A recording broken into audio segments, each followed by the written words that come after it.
Hello everyone. Today we will talk about Cornifer from Hollow Knight, and my disability theories for him. Now before we get into it, if there are any mistakes or things I missed, just let me know. I'm also not a medical professional. Now let's start. So, I headcanon Cornifer to have 3 disabilities. Those being autism, hearing impairment, visual impairment.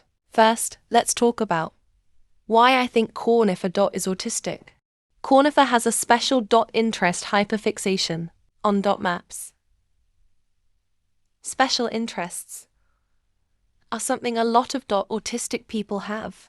A dialogue showing this is seeing his passion for maps. It's something of an inspiration. My next point.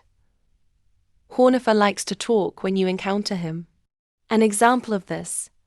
My name is Cornifer, and I've always loved exploring the world.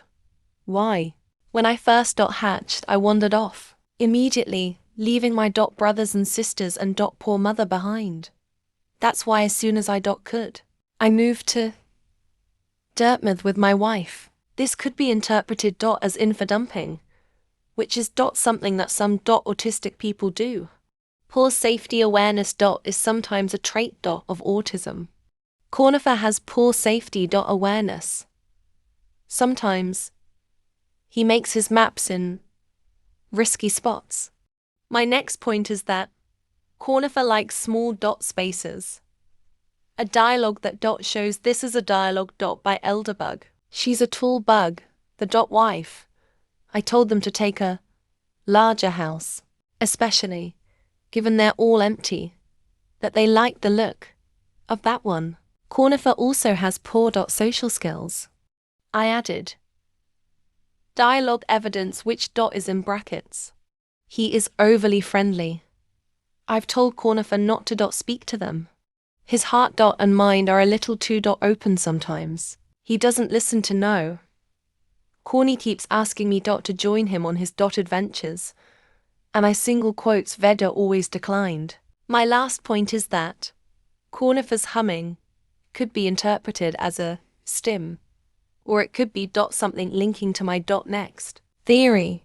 Cornifer is hearing impaired.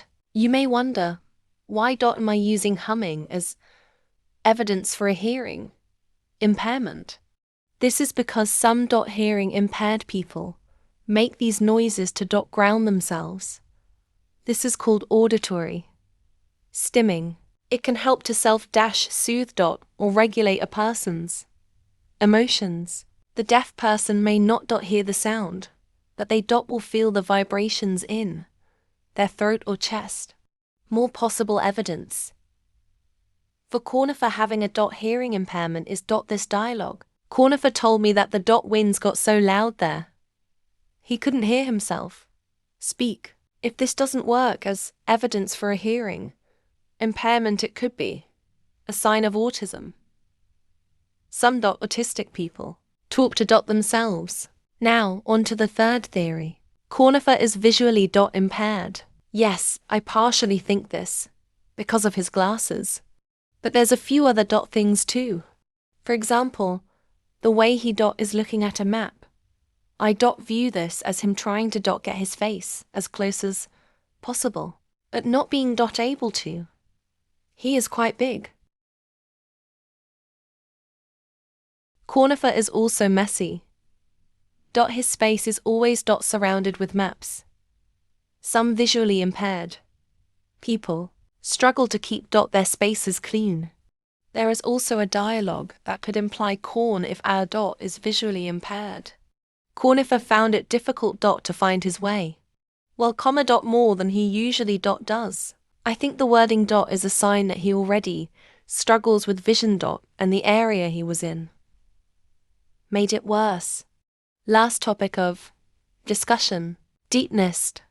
Deepness is a sensory nightmare. It's dark. There's all sorts of weird sounds. In deepness, Cornifer does not hum. He is hiding and visibly terrified. He could have had a sensory overload. Thank you for watching my video. Do dot you agree with these dot theories? Do you have any interesting theories dot to share? Goodbye and have a dot good day.